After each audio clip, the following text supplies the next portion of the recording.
మనం సూర్య భగవానునికి ప్రత్యక్ష దైవంగా ఆరాధించడం వేదకాలం నుండి ఉంది. అవతారమూర్తులు, ఇంద్రాది దేవతలు, మహర్షులు వంటి వారు కూడా సూర్య భగవాను ఆరాధించిన వారే.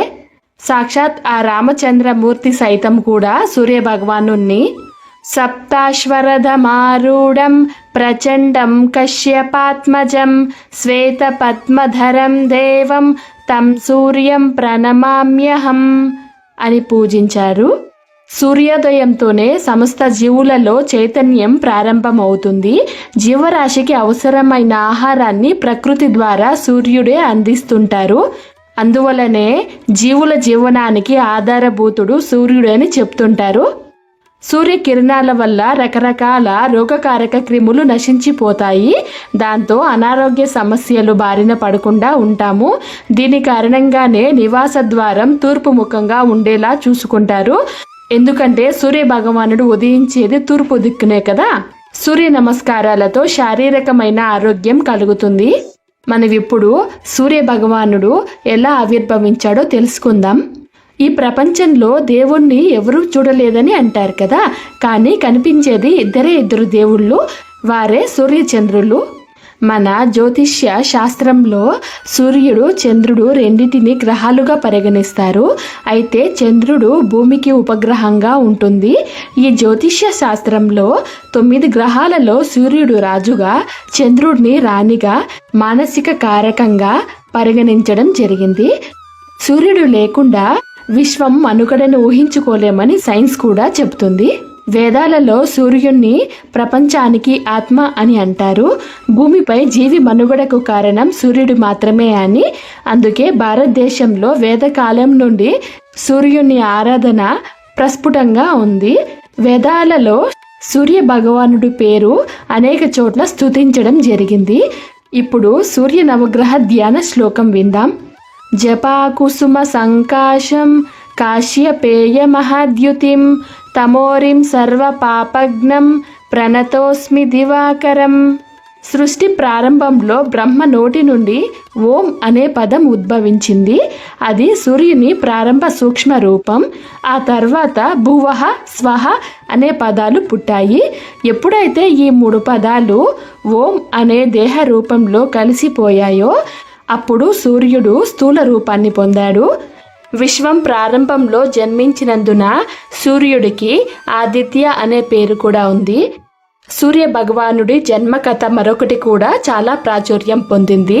దీని ప్రకారం మరీచి బ్రహ్మ కుమారుడు, మహర్షి కశ్యపుడు మరీచి కుమారుడు.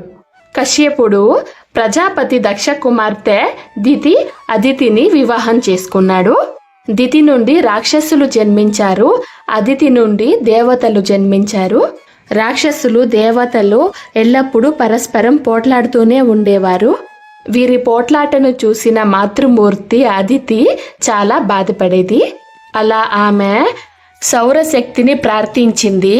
అప్పుడు ఆ దివ్య తేజస్సు అదితి గర్భమున పుత్రునిగా జన్మిస్తానని వరమిచ్చింది. కొంతకాలం తర్వాత ఆమె గర్భవతి అయింది. గర్భం దాల్చిన తర్వాత కూడా అదితి కఠినమైన ఉపవాసం పాటించింది. దాని కారణంగా ఆమె ఆరోగ్యం కూడా క్షీణించసాగింది. మహర్షి కశ్యపుడు ఆ విషయంలో తీవ్ర ఆందోళన చెందాడు. పిల్లల కోసం ఇలా చేయడం సరికాదని ఆమెకు వివరించే ప్రయత్నం చేశాడు. కానీ ఆమె తన సంకల్పాన్ని వీడలేదు. తనకు, తన పిల్లలకు ఏమీ కాదని, కడుపులో పెరుగుతున్నది సూర్యుడి స్వరూపమని అదితి కశ్యపుడికి వివరించింది. ఒకానొక శుభ సమయంలో అదితికి మగబిడ్డ జన్మించాడు. అతనే సూర్యుడు. దేవతలకు వీరుడు అయ్యాడు. రాక్షసులను అదుపు చేశాడు. అదితి గర్భం నుండి జన్మించినందున ఆదిత్య అని పిలువబడ్డాడు. ఇప్పుడు సూర్య భగవానుడు ఎవరిని ఆరాధిస్తాడో తెలుసుకుందాం. సూర్యుడు దేవదేవుడైన శివుడిని ఆరాధించేవాడు.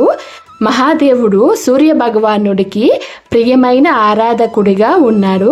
శనీశ్వరునికి కూడా గురువు భోలేనాథే అని చెప్తారు. ఒక సూర్య భగవానుడే కాదు, శ్రీరాముడు, బ్రహ్మ, హనుమాన్, మాతా పార్వతి, కాళీ, నారాయణుడి చేత కూడా శివుడు పూజలందుకున్నాడు. శివుడు అంటే సూర్యునికి ఎనలేని భక్తి, నిత్యం శివనామ స్మరణతో ఉంటాడట. ఇంకా శైవులు, వైష్ణవులు వరుసగా సూర్యుణ్ణి శివుడు మరియు విష్ణువు యొక్క అంశగా భావిస్తారు.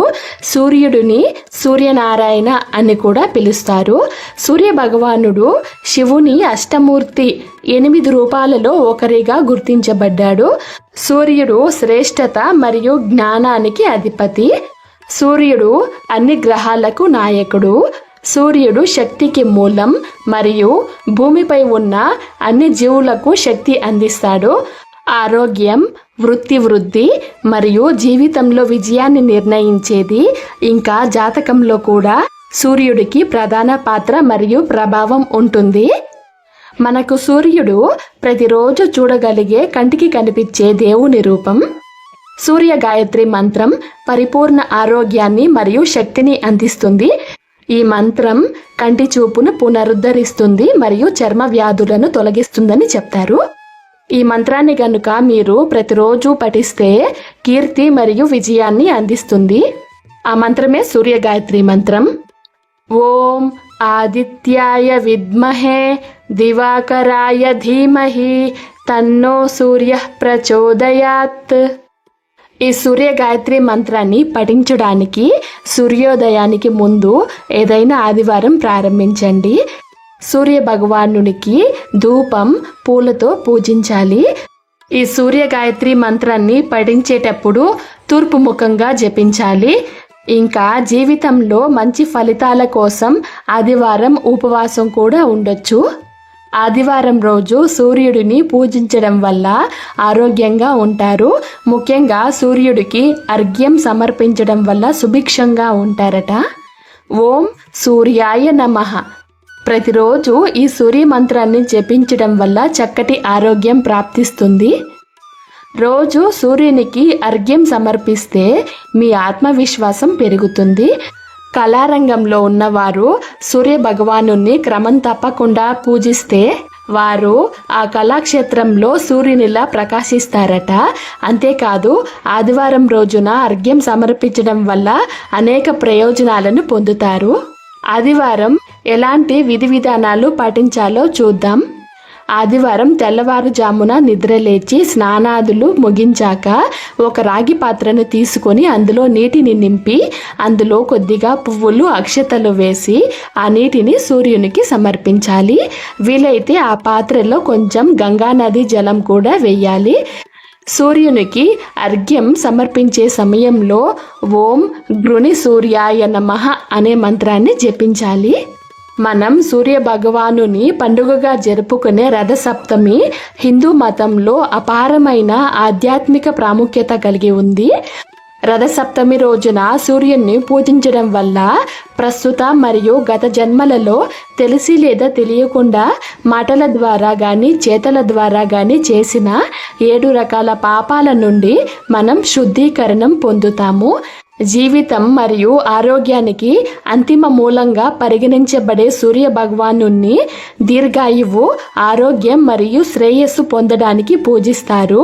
ఈ రథ సప్తమి రోజును ఆరోగ్య సప్తమి అని కూడా పిలుస్తారు. అదనంగా రథ సప్తమి అనేది సూర్యదేవుని రథం కదలికను సూచిస్తుంది. ఈ రథాన్ని 7 తెల్ల గుర్రాలు నడిపిస్తాయి. ఇది వారంలోని 7 రోజులు మరియు మానవ శరీరంలోని 7 చక్రాలను సూచిస్తుంది. ఈ పండుగ జ్ఞానోదయం మరియు పునరుద్ధరణ వైపు ఒక ఆధ్యాత్మిక ప్రయాణాన్ని సూచిస్తుంది. రథ సప్తమి నాడు స్నానం చేసేటప్పుడు పఠించాల్సిన శ్లోకం: యద్యజ్ఞను కృతం పాపం మయా పుసు జన్మసు తస్య రోగంచ శోకంచ సమస్తం హంతు సుమి. రథ సప్తమి నాడు స్నానం చేసేటప్పుడు ఈ శ్లోకం పఠిస్తే 7 జన్మాల నుండి వస్తున్న సమస్త పాపాలు తొలగిపోతాయని మన పెద్దలు చెప్తారు.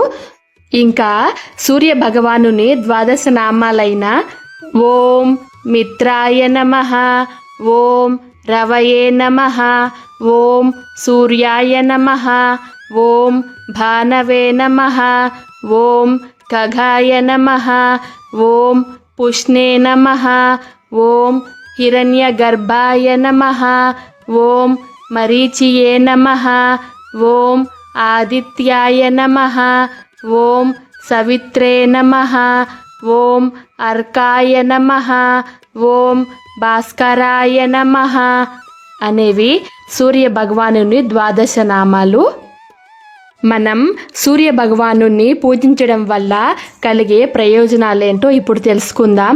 సూర్యుణ్ణి పూజించడం వల్ల శారీరకంగా, మానసికంగా, ఆధ్యాత్మికంగా అనేక లాభాలు కలుగుతాయని మన పురాణాలు, గ్రంథాలు చెప్తున్నాయి. సూర్యుడు ఆరోగ్యాన్ని, తేజస్సును, విజయాన్ని ప్రసాదిస్తాడు. ఆదివారం రోజు సూర్య నమస్కారాలు, ఆదిత్య హృదయం పారాయణం చేయడం శ్రేయస్కరం. సూర్య పూజ వల్ల నేత్ర సంబంధ సమస్యలు, శరీర రుగ్మతలు తగ్గిపోతాయని మన గ్రంథాలు కూడా చెప్తున్నాయి.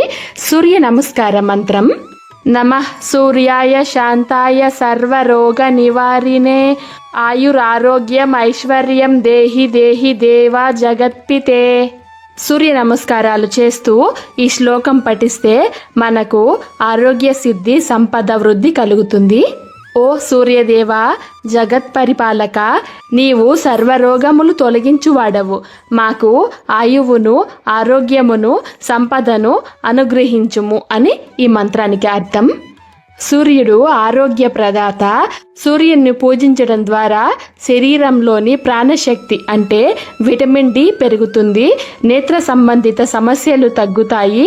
గుండె సంబంధిత రోగాలు కూడా దూరమైపోతాయి.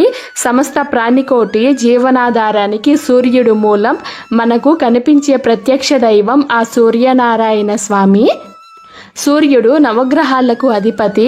అటువంటి సూర్యదేవుణ్ణి ఆరాధించడం వల్ల మేధస్సు, విశ్వాసం, ఆరోగ్యం, ధైర్యం, కీర్తి, విజయం లభిస్తాయి. మీ గృహంలోని సింహద్వారం వద్ద ఈ సూర్యుని ప్రతిమ ఉంచడం వల్ల దృష్టి దోషాలు, వాస్తు దోషాలు కూడా తొలగిపోతాయని మన గ్రంథాలు చెప్తున్నాయి. ఇంకా సూర్యుని సంబంధించిన మంత్రాలు పఠించడం వల్ల మానసిక ఒత్తిడి తగ్గుతుంది. ఉదయం రోజు చేసే సూర్య నమస్కారాలు శరీరాన్ని దృఢంగా, తేజవంతంగా మారుస్తాయి. జ్యోతిష్యం ప్రకారం సూర్యుడు నవగ్రహాలలో ముఖ్యమైన గ్రహం. జాతకంలో సూర్యుడు బలహీనంగా ఉన్న వారికి ఆదివారం చేసే పూజల వల్ల మంచి ఫలితాలు కలుగుతాయి. సూర్యుడి అనుగ్రహంతో ఆత్మవిశ్వాసం, నాయకత్వ లక్షణాలు పెరుగుతాయి. సూర్యుడు ధైర్యానికి సంకేతం. సూర్యుణ్ణి నిత్యం పూజించడం వల్ల ఆత్మవిశ్వాసం పెరిగి మనిషి నిర్ణయం తీసుకునే శక్తి అభివృద్ధి చెందుతుంది.